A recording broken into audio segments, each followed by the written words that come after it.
Now, as you know, over the last couple of months, Piers Morgan has started to slowly lose his mind. He's taken the whole media scrutinizing politicians up to a whole new level.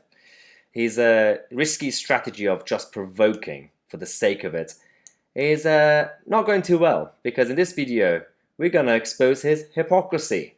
Until now, he's presented himself as the angel, as the person who's always right. He doesn't do anything wrong, right? I mean, we're not really talking about what happened in the 2000s. No. So, Piers Morgan is very much in favour of a full lockdown.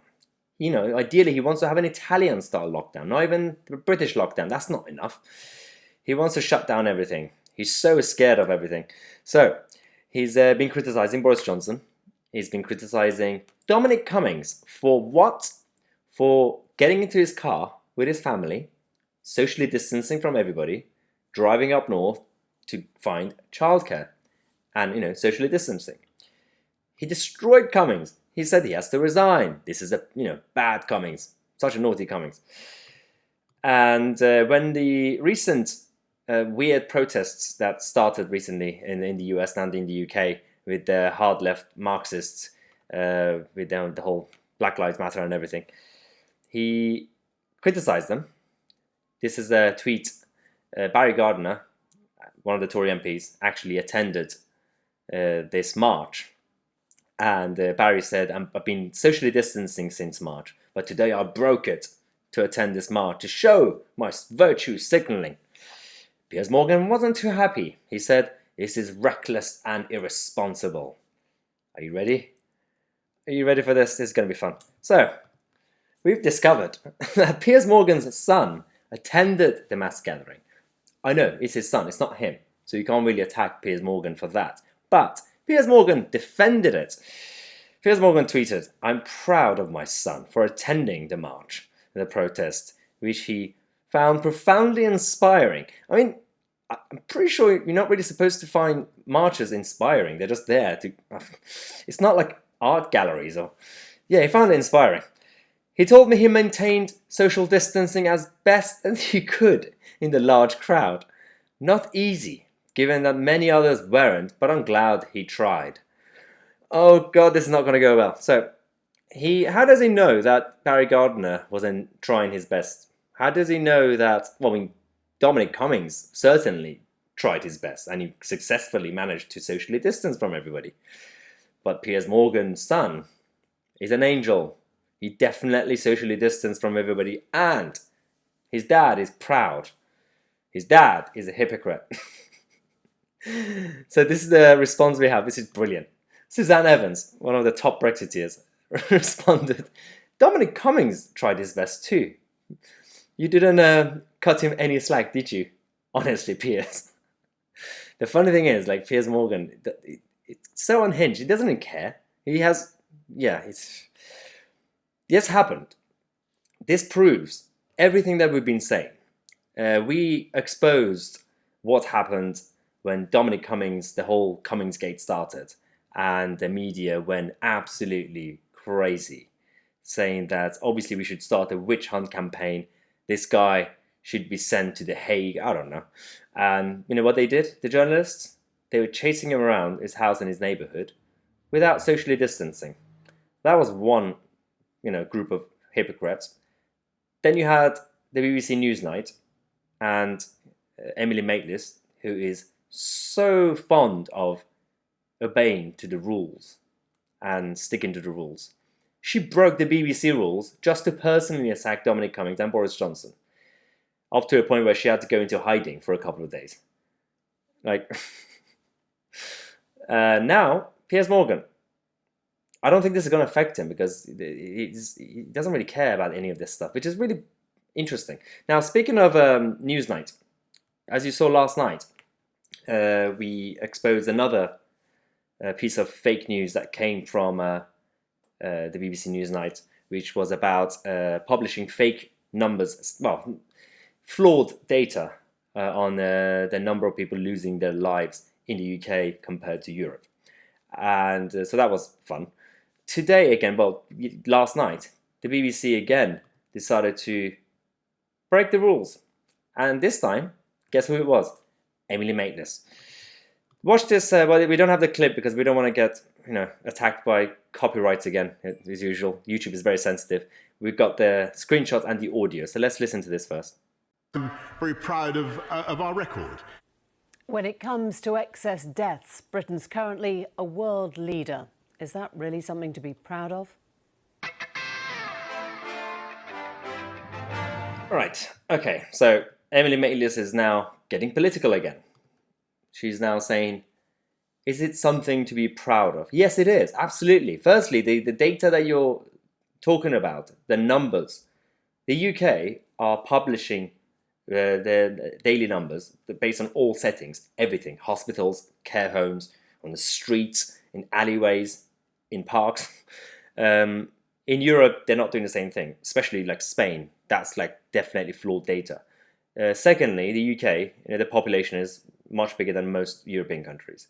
Thirdly, we have a different situation with our healthcare system. It's not the best healthcare system, so the NHS has been obviously failing. Don't be surprised if more people lose their lives here. We have the NHS.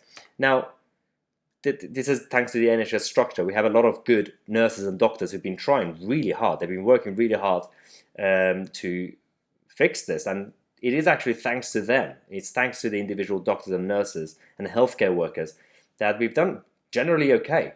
Otherwise, if you were just to rely on the structure of the NHS, would have been much worse than this. But the problem is, it's not even that. It's that, again, Emily Maitlis, when personal and political, it's not your job to make these political statements in that sense. They literally come across as attacking. You're insulting. You're saying, well, is it something to be proud of? It's not something to be proud of or not be proud of. It's not your job to decide what the PM says.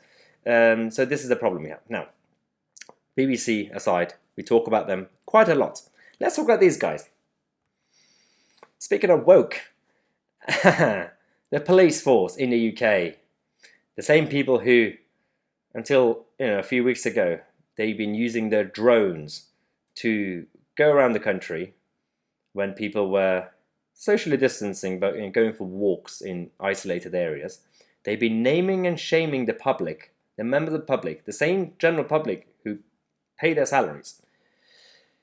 The same idiots who every year when there's Pride or any sort of virtue signaling event, they get involved, they show their solidarity to these causes. They're doing it again. So, these mass protests and weird marches that's going on, that started in the US and now it's in London. The police are kneeling. Is it your job to kneel? Especially that the fact that that there are individual cases, there are problems. I'm not claiming that there are no issues in the West when it comes to racial stuff. Of course there are. It doesn't go anywhere. Prejudice is there, but when it comes to there's no institutional problem. There is no systemic problem. There is no law that's against non-white people. So in terms of legality, everybody is equal. Everybody has freedom. In terms of individuals in the police force, in society in general, it's your job, you guys, to sort it out. And so instead of kneeling, if you really care about justice, just do your job. What are you doing? That's how they treat you. So this is the person on the left is a member of this movement, the BLM, and because they care about black people, right? Because their lives matter, unless they're on the other side, unless they are police officers. This is how they treat police officers. So no respect for that black police officer, and then the same people are kneeling because they're so afraid of the protesters. It's disgusting, guys. It's absolutely disgusting. I don't think we should live in a society where the police is actually afraid of a small group of teenagers. So this is what we have. Now, going to end the video on a lighter note. Good news. There are rumours that Dominic Cummings might get a knighthood. So this is going to cause chaos. Lefties are going to lose their mind. Dominic Cummings, there is some bad news. I've also heard that he's leaving in about 6 months, which is quite sad because one of the reasons I'm very supportive of Dominic is because he's an anti-establishment figure. He has a lot of good ideas to reform this system.